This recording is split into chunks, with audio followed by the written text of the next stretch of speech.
Joined by now our second market master for the day, Mohammed Apabhai, Asia Pacific Trading Strategies Group Head at Citi, joins us from the phone line.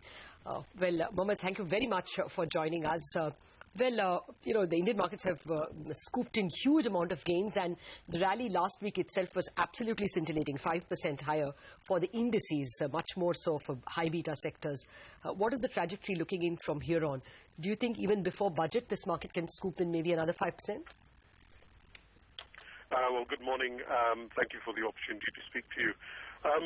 We've been a little bit more cautious. About 2 weeks ago, we suggested that there was another potential for 5% upside in the Indian equity market.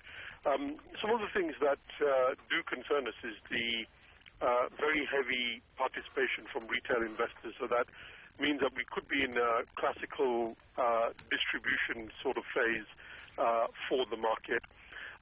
One of the things that is interesting is that what we're seeing is that volumes are now at their highest levels since September 2010 in the Indian equity market, and that predominantly is being driven by retail investors, even more than foreign institutional investors.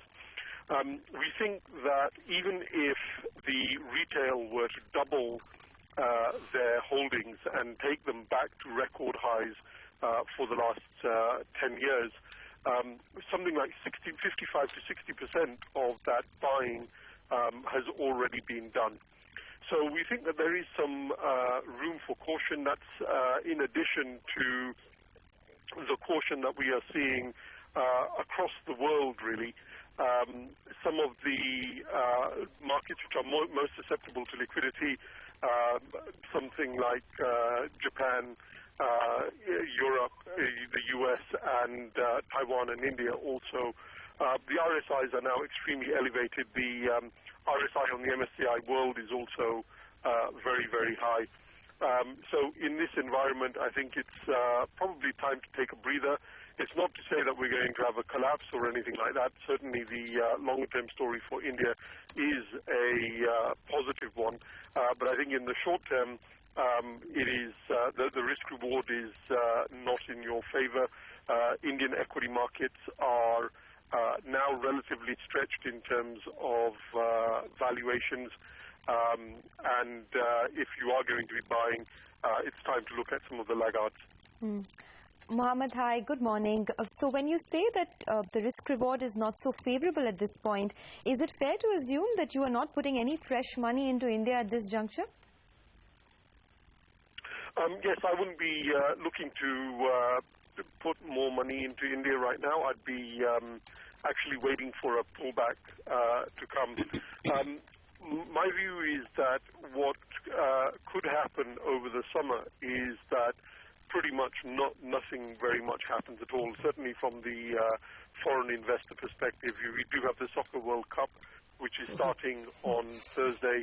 We're expecting volumes to be down between 25 and 33% in Asia, maybe up to 90% in Latin America. But in that environment, there's going to be very little to do for foreign investors. After the ECB, we're seeing the markets as short-term overbought.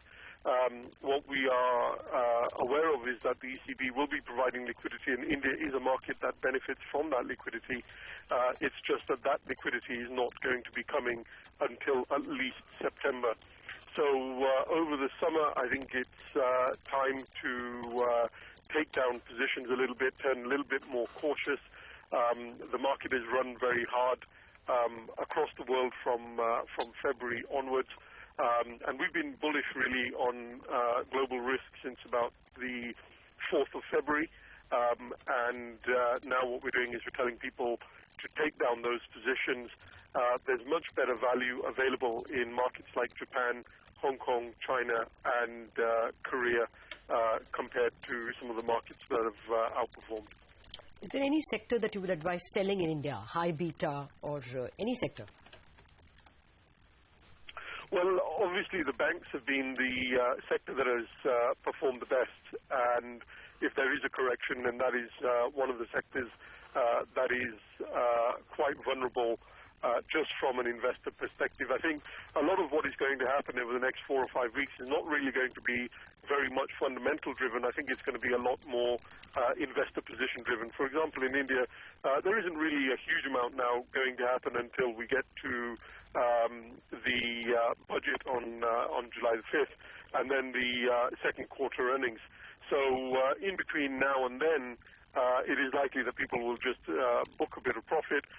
One thing that I am aware of is that, unlike other markets, in India you do have a very respectable alternative to having to take risk, especially on equities, which is that there are sort of fixed income deposits that will pay you 8% depending on whatever maturity that you want.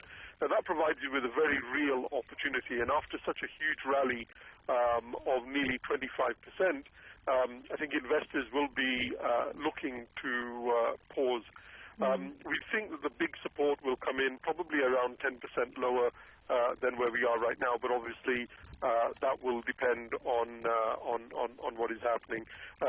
So we think potentially a correction starting fairly soon, maybe even in the next 1 to 2%, unless we're in a bubble-like environment.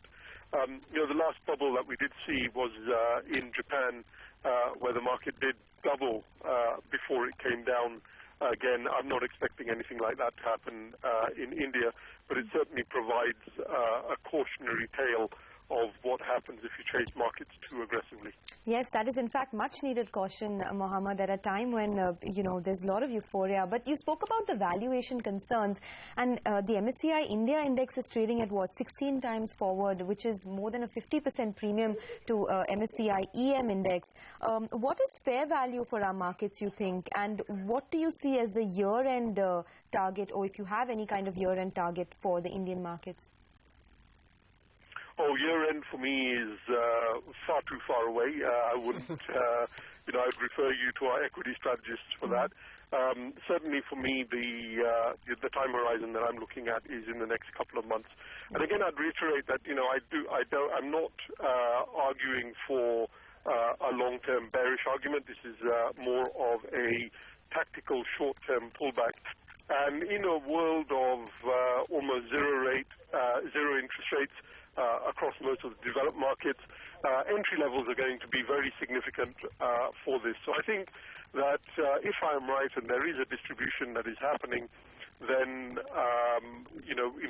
foreign investors and institutional investors will wait to pick their points unless the retail money is so strong that it drives them even higher. We are seeing things like the Nifty put-call ratio at near record highs. It's been the highest since the last sell-off in February, March of last year. So again, that does describe the investor sentiment. The other thing that I am cautious about is that the volume spike in the market is again the highest that it has been since September 2010, after which again there was a sell-off in the market. So whichever way you look at it, unless the market is really wanting to lose a lot of rationality, or there's a new paradigm that the market is factoring in, then the upside would seem limited. And I think certainly until we hear more from the government in terms of what its priorities are going to be, it's probably worth having a little bit of caution. Fair point. Well-argued reasons for caution, I would think, Mohammed. But just one final point. You said that buying will rush in 10% from current levels. That's actually sub 7,000. What's really your attractive bottom when you might advise buying for this market? Actually 6,900 it can see? I think around that sort of level, 6,800 would be a very attractive entry opportunity to get into the market. One of the other things that we are concerned about is the way that the 10-year bond yield in the U.S. has been moving around. Above 260, I think you start getting some pressure again on the Indian rupees at 2.6% on the 10-year bond yield. Below 2.4%, though, what I think we'll start to see is some concerns about global growth. One of the things that happened going into the start of the year was equity people thought there was going to be a big bond-to-equity rotation, and that has been something that clearly has not happened, and nobody can really explain why that is the case. Now, if there is a growth scare that happens in July, which will probably be coinciding with the period after the World Cup, then you could potentially get a risk-off environment at a time when there isn't actually any central bank support in the market. The Fed will be tapering. The BOJ money we already know, and the ECB money will not be there until September. So we're thinking probably mid to late July, and then going into August, and probably by the time the ECB money comes in again, you probably want to be turning long again, because India is one of the markets that benefits very significantly from global central bank liquidity. So if that 6,800 level comes, what would you be buying? I think you buy everything that has gone up so far. I think it depends on where things are placed in terms of the currency and bond yields. But certainly, I would imagine that infrastructure plays would be a good place to park cash into a big sell-off. The other thing that we do like is the small to mid-cap sector.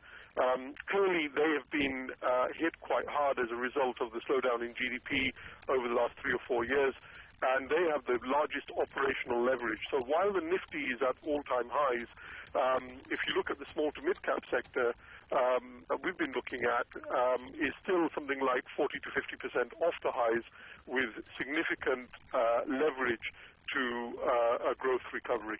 Fair point. Mohammed Apabhai, pleasure speaking with you. Thank you very much for joining us this morning.